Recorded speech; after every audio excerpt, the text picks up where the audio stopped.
Hey everybody, welcome back to the podcast where we dive into the strange soup of personality and ask why am I like this? And today we're stirring the pot with one of the most misunderstood yet absolutely essential types of the Enneagram world are sixes, the loyal skeptics, or also known as the loyalists of the Enneagram. We're about to find out why. But first, if you are watching on YouTube, you'll see the blank slate that is before me. No, behind me. I moved into our new home. I have my very own little office it's a blank slate where I'm going to turn into my podcasting office of my dreams. So if anything, follow along for that and see the transformation. Also, like and subscribe to help support the dream so I can quit my job, my 9 to 5 job that I just do not like. But also, if you want to schedule a one-on-one session with me to learn more about your Enneagram type or learn what your Enneagram type is, you can do that. You'll see a Calendly link in the show notes. You're going to have to copy and paste it, unfortunately. And check that out. Also, you can just go to the links on my socials as well. But anyway, if you have a type 6 in your life, you probably already know they're the ones double checking the locks, triple checking the flight itineraries and the flight statuses, and then wondering, what if the pilot gets food poisoning? So this episode is for all my sixes, all my non-sixes who love a six, and anyone who's ever rehearsed an emergency exit plan at lunch. Let's get into it. So, what are the core blueprints of our beautiful sixes? I don't have a lot of sixes in my life that I actively know of. So this is also a great reminder, refresh sesh. That's a difficult way to say that. You know what I mean for me. So that's why I need to get this out there more and learn and get more sixes in my life. I want to learn more about you guys. So hit me up if you're one. But sixes are the loyalists or the loyal skeptics of the Enneagram. And that second word, skeptic, that's super important because it's not blind loyalty. It's loyalty with conditions. Okay. It's like, I love you. I'll stick by you forever. But if you betray me, I've already imagined 17 different ways you might do it. So don't even fucking try me. So at their core, sixes are motivated by fear and the need for security, which obviously is their basic fear. So their basic desire, do you want to take a guess? Is to find security and support. So their super ego message says, you are good or okay if you do what is expected of you. Super interesting. So those sixes are sixes. It's going to be really annoying saying that letter or that number. It just sounds weird. Anyway, our sixes are the loyalists of the Enneagram because honestly, no one does commitment like them. They'll stay on your sinking ship. They'll grab the snacks. They'll start Googling how to build a life raft out of the remains of the ship. And long after the other types, like me, have probably swum to shore. Their loyalty stretches to people, causes, or even systems, because sometimes even to the idea that all systems are a little bit shady and should be challenged. So not every six, as though it might appear so, not every six is rule following. Some are anti-authority rebels, others are cautious guardians, but all of them are fierce defenders of what they believe in. Amen. Sometimes, right? I'm just kidding. They'll go harder for the people or their values than they will do for themselves. Mostly, it sounds very reminiscent of a type 1 who stands on their moral high ground. But there are key differences between them, as you will come to find out. But I do wonder if a type 6 and a type 1 would vibe, or would they clash? Let me know your thoughts. But anyway, so why so much loyalty? Where is this coming from? Because underneath it, it's their basic fear, being abandoned without support. So their core struggle is self confidence. They doubt that they have the inner resources to face life solo. So they lean heavily on allies, structures, or just trusted beliefs. And if the right support system doesn't exist, what are they doing? They're going to start the group chat, set up the meeting, and make one from scratch. Basically, they're going to figure it out. So, quick rewind. You know how we entered the head thinking triad last week's episode, the type 5? Go back to the triad episode if you don't know what I'm talking about, and also the type 5 episode. The 6 sits smack dab in the middle of that head triad, which makes them the most tangled up in their own mind. Very complicated space, we're about to find out. So they're the ones who are dealing with the most anxiety. It's like they're anxious about being anxious. They don't lack thinking. They overthink, which just saying that sentence is exhausting. Worry is their cardio. This creates a constant tension for them. They second guess their own decisions, but also resist anyone making choices for them. It's like, don't tell me what to do, but also, please tell me what to do. I think we've all been there before, right? Anyway, because 6s are always scanning for safety nets, they often feel like they can't move forward without proper backup. But if and when that backup crumbles, the panic mode kicks in. So cue this inner soundtrack that's like, I'm all alone. It's all up to me. Someone quick, hand me the emergency binder I definitely made for this exact scenario. That kind of sounds like Leslie Knope. I swear I'm going to stop bringing up Leslie Knope. Maybe. So they want to know that they can trust people, systems, and then also themselves. But here is the kicker. They don't always trust their own judgment. That's why 6s often look outside of themselves for reassurance, like mentors, communities, partners, even like Google reviews, believe it or not. Their worldview is basically, the world is a dangerous place and I need to prepare for every possible scenario. It's like 6s are the ones who packs the snacks, an extra charger, and a mini first aid kit just for the 2-hour car ride. Like, chill out. But until a 6 learns to trust their own inner compass, they're basically a human ping pong ball, bouncing back and forth between whatever opinion, authority, or TikTok conspiracy that's hitting the hardest at the moment. This reactivity makes 6s one massive walking contradiction. Sounds really fun, isn't it? But honestly, it's part of their charm. They're strong and shaky, brave and nervous, trusting and suspicious, defenders and instigators, right? Sweet and salty, passive and aggressive. You get where I'm going with this, right? 6s are, here we go. 6s are like a box of chocolates. You never know which one you're going to get. Sorry, I had to do it. Like, the door was there, the joke was there. You do it. Okay? But it definitely applies to what we're talking about here. But the real snag is that they try to create safety outside of themselves without actually dealing with the insecurity that's on the inside, okay? But when a 6 starts facing their fears head on, everything changes. They realize the world is always going to be unpredictable and ridiculous, right? But they don't have to panic about it. That's when 6s discover their real superpowers, being calm and courageous in all this chaos and finding peace within themselves, even when life refuses to hand them like a clear rule book. Like, we'd all love that, right? So here's the paradox. While they crave safety, they're also some of the bravest people in the Enneagram because they're constantly facing down fear. May not be obvious. The 6s are the ones who will say, yeah, I'm terrified, but I'm still going to do it. And that's gutsy. I vibe with that hardcore. All right, so let's talk about the good stuff, right? You're catching on to the cadence of how we do things over here. We do the sugary sweet stuff, and then we do the unfun stuff next. But let's give sixes our flowers here because we love a healthy babe of any type.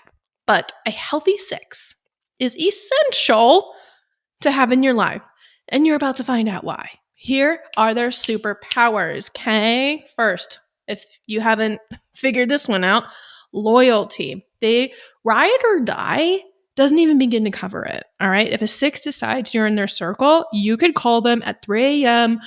post breakup emergency and your life in shambles. And they're like, I'm already in the car. Give me the rundown. Like they're on their way. Like we need that in our life. Second is preparedness. You ever feel safe just because a six is around? Yeah, they've already scoped out the exits, checked the weather, downloaded the offline map for the hiking trip or whatever, and you can relax because they're basically your personal human seatbelt. This actually reminds me, quick side quest story of a actual hiking trip that my friends and I went on. We went to Banff, Canada, and it was balls to the wall, right? I barely had time to sleep. And there were a couple of days where we're waking up like not even at the ass crack of dawn. It was like 3 a.m. We're waking up. And it was like the day before we were about to leave, and they were so dead set on doing a sunrise hike. So hiking up a fucking mountain just to catch the dumbass sunrise. I'm sorry. I love the sunrise. I love what God has made this earth. But like I was exhausted. So I was like, guys, I've seen a sunrise on a mountain before. I think I'll be okay if I miss this. I'll be at peace with myself, but almost all of them have FOMO. I do not. At least not to that degree anyway. So they get up at like 3 a.m., drive like an hour to this hiking trailhead, and they do the thing, right? I don't really know what time they were supposed to be back, but I was curious and I knew they weren't going to have cell service. Anyway, long story short, they finally get back like mid-morning and I was like, how was it? Show me the pictures. And they're like, we were so dumb because we should have told you exactly where we were at and like had some sort of plan in place in case something went wrong because they're hiking up a mountain with 0 cell service and bear spray and it's pitch black with their little headlamps and they were walking up. They were telling me, they're like, we actually got pretty scared. Like someone even started praying and I'm like, no way. It's like, I don't know why I didn't think of that because I'm a big true crime fanatic, but and that's kind of common sense. You just like give people your coordinates just in case if something goes wrong. This is what you can do. If a six was in that group of friends, this would have never happened. Thank God they were okay and safe, but it was just a funny example of how that would have not happened if a type 6 was in that group. Anyway, 2 more left here. The third, what are we calling them? Superpowers here is humor. I'll say that. People sleep on this one for our sixes. Sixes are funny. They're human. Their humor is pretty sarcastic, self-depreciating, or even just like observational. It's the like, what if like society collapsed and we have to live off of squirrels? LOL, which is funny. And I've definitely have been in those conversations before. But it's funny until you realize that they've actually thought through how to like trap squirrels in a good way. Because remember, they have a type 5 wing. So that research part of them is in their heart, is in their like psyche, right? Lastly, this is another obvious one. Courage. Sixes don't get enough credit for this because it's just not so tangible and obvious with our vision. But they're anxious and also brave at the same time. Like anyone can be courageous when they're not afraid, right? But sixes, they walk into fear daily and still show up. And that's brave. Just because we can't see it, they're not lifting cars off of little children. Come on. So healthy sixes are like the marathon runners of the Enneagram. They've got insane endurance and get things done through slow, steady persistence. They're not flashy about it either. You won't catch them bragging like I just crushed this project in 3 days like a type 3 would do. Sorry, guys. Hold on. I got to pause 1 second. Sorry about that. I had to take a call from the post office because they're not delivering our mail to our new address. A long story. Homeownership problems, am I right? Anyway, where was I? So, yeah, type sixes. They have great work ethic. They're not flashy about their stuff like the type threes. I just said that. But type sixes, they're the ones quietly grinding away, proving that success really is 10% inspiration and 90% perspiration. That's a hard sentence to say. But they obsess over details, organize resources like pros, and finish what they start. They're often, I always love that. They're often tying their sense of value to how dependable and thorough their work is. So, high functioning sixes worship at the altar of reliability and craftsmanship, and they usually deliver it as well, which, amen, sis. So, because type sixes are naturally on guard, they have this uncanny radar spotting problems before they even blow up. They're the ones seeing the iceberg before the Titanic even is close to it. I'm sorry, I had to say it. But in the real world, well, current times, in corporate life, this makes them absolutely priceless. So if you're a CEO or no one, you got to listen because you got to hire a six. They'll save your company millions just by catching mistakes early. They are so good at that. And they're also natural troubleshooters, the ultimate I told you so prevention plan. Okay. This is another reason why companies should invest in the Enneagram. Okay. That's all I'm going to say about that. So they also like to keep life running smoothly, which is why sixes pay their bills on time, renew insurance policies early, and probably have their dentist appointment set up for next year already. But they're not in it for the spotlight either. Sixes thrive on teamwork, asking what needs to be done and then doing it. Oh, that just makes my heart so happy. They remind us that cooperation, service, and a strong sense of commitment can move mountains. So for sixes, nothing feels better than being part of something bigger than themselves. You'll most likely see them alongside the type twos, volunteering on Thanksgiving, handing out turkey plates. God bless them. Okay. But on our trusty diagram, where do our sixes go when they actualize and remain healthy? When they are at their best, they channel their growth to, do you want to guess? Yeah, they channel it to the type nine. Their arrow is toward the nine. That's when they get grounded, balanced, and just chill. Like a six who's finally found the off switch for their brain. I mean, we all need that, right? To find the stability that they crave, they have to turn their body and into the present moment. They have to turn to their body and in the present moment. I said that wrong. But many sixes, as you'll know, are active or really athletic. But true grounding isn't about running the 5K. It's about noticing the air in your lungs and the floor under your feet. And once they learn to tune into their body's real-time sensations, it balances out all that mental overdrive. It's giving them a much deeper sense of peace and presence. And if a six wants to learn to meditate, that's exactly how they need to do it. It's really, you don't have to go, oh. It's really easy. I used to do this method when I have a hard time falling asleep.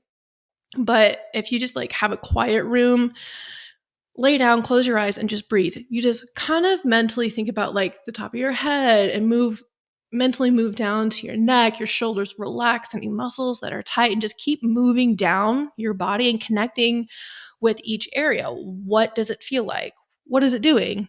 And literally, that's it. That will be groundbreaking for our sixes. But at first, centering themselves in their physical sensations, it might produce feelings of panic or dread, particularly if a six has suffered trauma in their past. And it's not uncommon for sixes from abusive backgrounds to literally physically shake as they start to occupy their bodies a little bit more. So it's important to note and realize that those physical reactions are just the body's way of processing old fears and hurts, and it's not indications of present danger. That sounds like an obvious statement, but it is important to remember just so you don't like snap out of it. But if sixes are able to sense themselves and their anxious feelings without reacting to them, they begin to come into a more open and trusting experience of life. And from this position of grounded openness, if you will, sixes are able to recognize the common bonds that they share with all of humanity. They feel inclusive and accepting of others, regardless of whether their views or lifestyles are familiar to them. They're filled with courage. It's not a counterphobic reaction to fear, but an actual force in of itself. And their courage arises from a feeling of inner solidity and of profound connection with themselves and with all living things. It's so ethereal, right? But it's true. So integrating sixes, like healthy nines, can approach tremendous challenges and even tragedies and threats with inner balance and equanimity. We need that. We need that in our life. So moving on to the real fun stuff. Sixes, cover your ears. Actually, no, lean in. We're going to go there. We're going there. We're doing it. All right. Here are your anti-powers, if you will. First, anxiety. Sorry. Sixes can get stuck in worst case scenario thinking. Like you get a text that says, "Can we talk later?" And suddenly you're fired or dumped, sued, and drafted into war.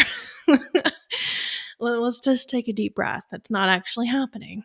The second one, indecisiveness. Because they doubt their own judgment, sixes can ping pong forever between opinions like, do I want tacos? Do I want pizza? What if tacos give me food poisoning? What if pizza makes me too bloated? And 2 hours later, you're still trying to figure it out and you're still hungry. Third is suspicion. Sixes can sometimes project their inner fears onto others, questioning motives like, why did she compliment my sweater? Is she mocking me? Does she want something? Is this a trap? Sometimes a sweater is just a sweater, babe. And that's it. Okay. Yeah. Next, authority struggles. Yeah, we got some issues with authorities over here. But here's the paradox. Sixes both crave and resist authority. They want someone to tell them it's all going to be okay. But they also don't fully trust that person. It's like downloading the antivirus software, but still like side-eyeing your computer. Like, what's the point? But on the Enneagram diagram, when sixes pour all of their energy into building, quote, security systems, and the stress levels start cranking up way past what they can actually manage, they slide toward, take a guess, type 3. Kind of hinted on that earlier. If you've listened to type 3 episode, especially the little shadow side bits, this is like, go back and listen to that. You'll learn some stuff under it or about it because of it. You know what I mean?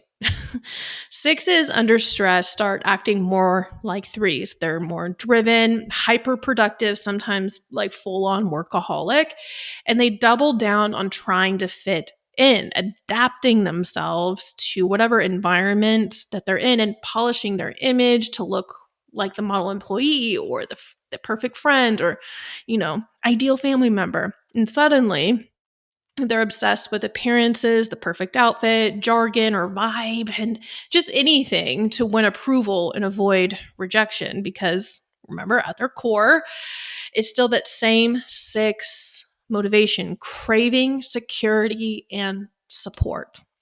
The big wake-up call for sixes is when they notice they're outsourcing their safety, looking for a sure thing in guidance or validation that's outside of themselves. That's the moment they're leaning real hard on that 3 arrow, okay? And just like threes, Stressed sixes can get a little competitive, usually by clinging to groups or beliefs, whether it's their favorite sports team.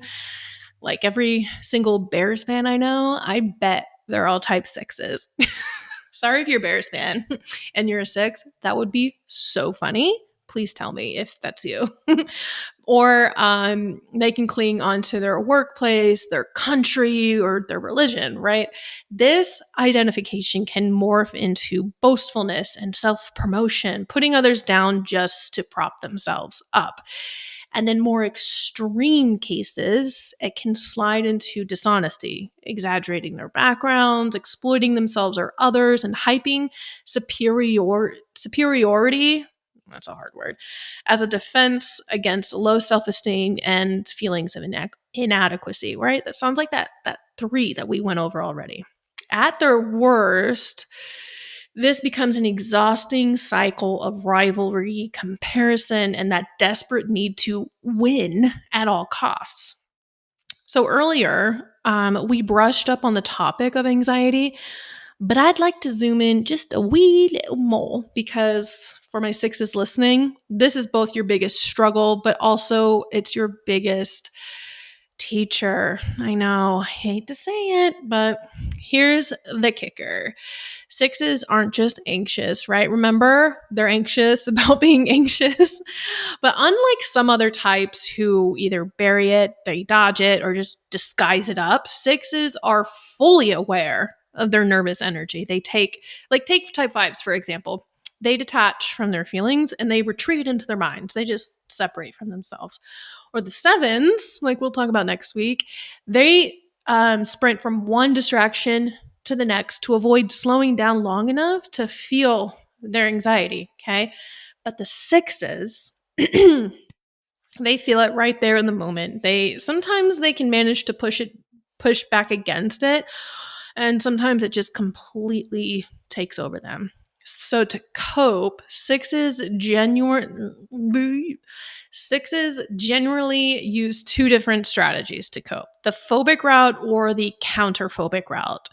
Let's get into that, shall we? Phobic sixes lean into their anxiety in a dependent way. They know that they're afraid, and so they turn to others, especially authority figures, for reassurance and protection. This makes them more self doubting and emotionally vulnerable, often looking like they can look like a type four in this scenario when in the sensitivity. So phobic sixes play it safe by keeping a low profile, not rocking the boat too much, and avoiding conflict in the very systems or relationships that they rely on for safety. And deep down, they're terrified that the very people or structures that they count on will abandon them or let them down or leave them, right, altogether. So the other one, counterphobic sixes, they're like the opposite, right? They're more likely to challenge or outright rebel against authority. Instead of seeking safety through compliance, they just confront it head on. They tend to be more suspicious than the phobic sixes, and they put extra effort into proving their independence, resisting the urge to rely on others. And this can make them look like a type 8, which, yes, that tracks. Rather than sitting on or in their anxiety, right? They try to push it down through action. Amen. But at the average levels, that can make them be really defensive, quick to push back if they feel questioned, right? They want clarity about where people stand. So they may deliberately, you know, push the buttons or provoke people just to get reactions to see where they stand and what their true colors are. But deep down, counterphobic sixes are afraid of being deceived or exploited. And when conflict shows up, they can meet it with full-on confrontation. Very type 8. But there's a twist here. Beneath all that bluster, they're just as anxious and as fearful as the phobic sixes. The aggression is just simply a cover for all their worry. It is important to note here that you're not just one or the other, counterphobic or phobic. It really depends on the situation. A six can show up as phobic or counterphobic, but at the root, it lies the same issue, right? An ongoing sense of being unsupported. So, on the deepest level, sixes doubt whether they can even support themselves. They don't fully trust their own ability to make decisions, especially when those choices affect their security. This leads to second guessing, okay? Making a decision and then immediately fearing that it was the wrong one. We all can relate to that, right?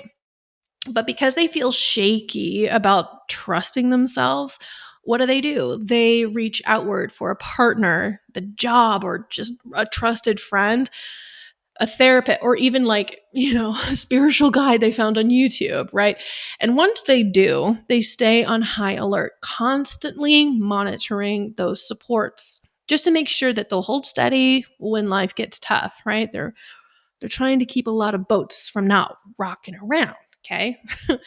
I will say, just like the five, my difficulty in, like I mentioned last week, in trying to accurately and thoroughly depict them as a whole, the same goes for the six, almost even more so. I could keep going and going with the six because their psyche is just continually changing.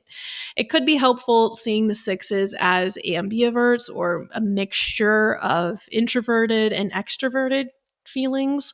This is why they react to whatever they have done, especially if anxiety has been aroused by doing the opposite to compensate. So, our lovely sixes are beautifully complex, and you can trust that I'll be diving deeper into your brains and your hearts in a future episode, but I just I did there was just so much. I was like, I did not know what to keep in and leave out. This is a podcast. There's no end date to this, okay? All right, let's quickly touch on the wings of a six. Again, we'll do more of that in a future episode. So, the wings. Sixes can lean in, like any other type, lean in two directions, and it really spices them up, eh? So, the six wing five are our defenders, if you will. This six leans more intellectual, more private, more cautious. They've got more of that skeptical, I need to research 27 articles before I decide kind of thing. And think of them as a person with a bunker stocked for doomsday. So accurate. I wonder if all those hardcore doomsdayers are six. We need to research that. Anyway, the six wing seven is our little buddies. We call them our buddies. The six is more outgoing. You'll find out next week when we talk about our sevens. I don't think there's an introverted seven. I'm serious. But this six leans outgoing. They're fun, adventurous, but a little anxious still. It's like, let's go skydiving. Wait, but did they check the parachutes twice? Can I see the receipt? Right? They're social, they're charming, and the friend who they're the one who convinces everyone to take the trip, but also secretly carries that travel insurance policy. Both wings, they still deal with the fear, but the five wing pulls it inward while the seven wing pushes it outward. One builds the bunker, the other one plans the party. Sometimes they're the same person. Isn't that kind of fun? That'd be a fun doomsdayer kind of person. All right. How can our sixes develop? How can they evolve and be the best versions of themselves possible? The good news here, sixes, you are not doomed to a life of spirals and what ifs. There's actual practices that can help you grow into your little not perfect, but you know what I mean. Your best self, okay? First off, we got a couple here. First off, trust your inner guidance. It's gonna take some time, okay? Sixes often outsource their decision making, but the real work is learning to trust your own inner compass, okay? Journaling, meditation, or simply pausing before asking for reassurance can really help. Just take a quick beat, think about it, zone in, okay? Next, grounding practices.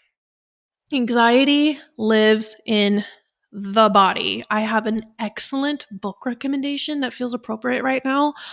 If you like to read, which I'm pretty sure you know what? I don't care if you don't like to read. Pick up a fucking book that will help you. Okay. I can't stand people. I don't like to read. If it's going to help you, also, it's practically free. You don't have to go to therapy if you don't. That's the whole thing. This is a great book recommendation. Living the Non-Anxious Life by Dr. John Deloney. Look it up. It will change your life because anxiety does live in the body. So, moving on. So, things like breath work, yoga, or just taking a simple walk can shift our sixes from their spinning mind back into their body.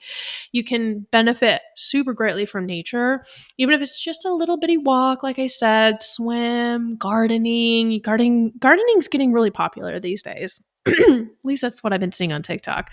But don't use these practices to worry or fret about the future. Like, don't go, weed your garden and like do it out of rage while you're like worried about something.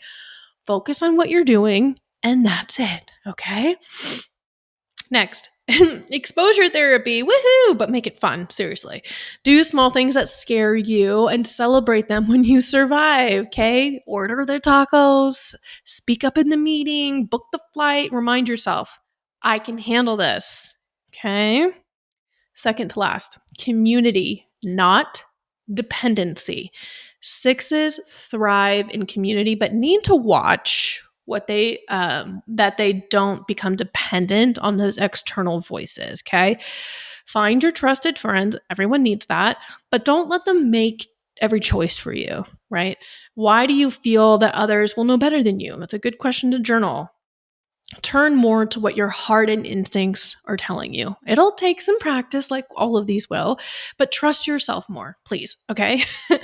And on a different note, get to know more people from different backgrounds or beliefs. And as you get to know just all sorts of people, you'll start to feel more comfortable in the world. Weird little tip, but trust me on that one. Okay. Lastly, take some time to laugh and give yourself a couple mantras, okay? Have a little self-talk goes a long way. Something like, I've handled everything life has thrown at me so far. I can handle this too, okay? And sprinkle some humor in there because laughing at the what ifs can make them smaller. Like, okay, it's not that big of a deal.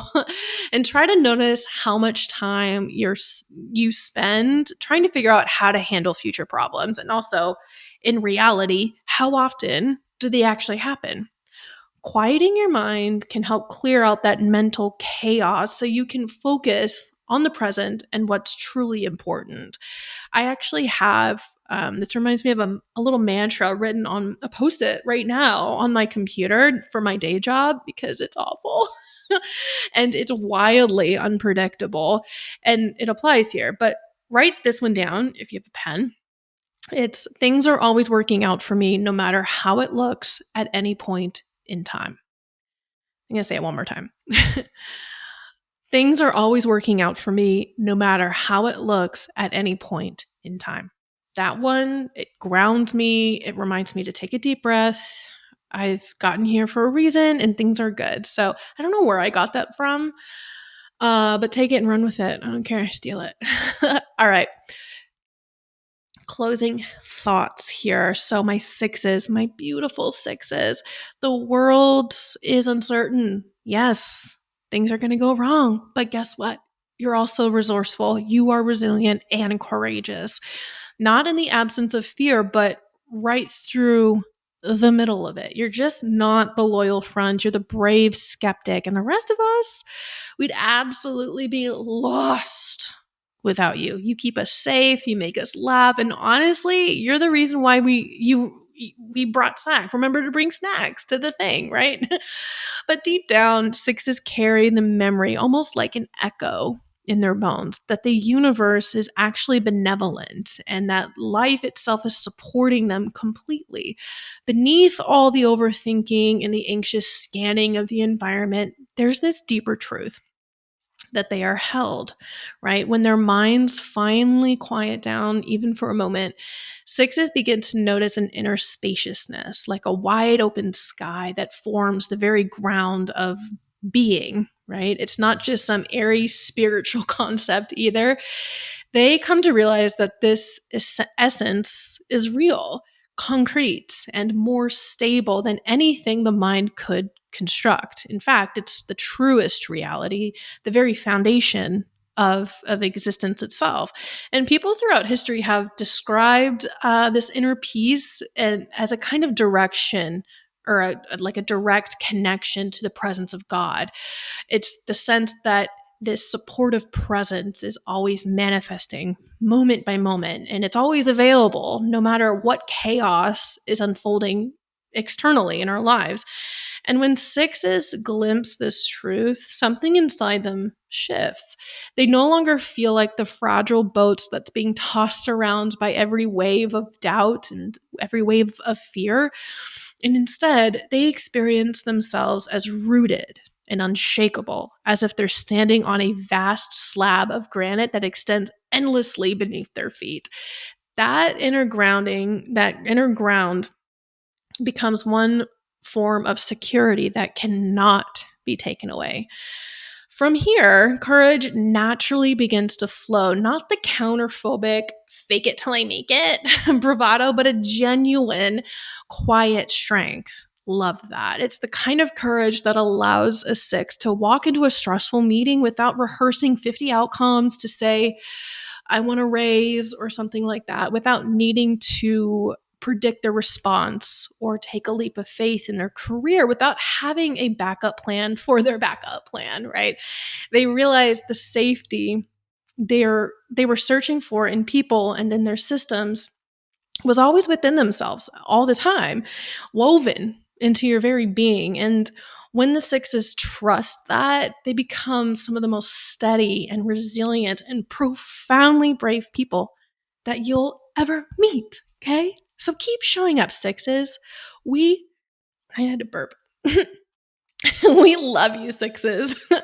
But that is today's episode. Please tell me what you thought. Find me on the socials, email me directly, or you can find in the show notes. But yeah, remember, there's that Calendly link if you want to learn more about your sixness and all that stuff. And I'm going to do my best to put out an episode for next week. There's been a lot of transition with my personal life and the move and traveling. So I'm busting these out when I can, but without, overextending myself. But we'll be getting back to a regular scheduling programming very soon. So thanks for supporting the dream. Rate, review. Until next time, stay grounded, stay weird, and don't stop being you.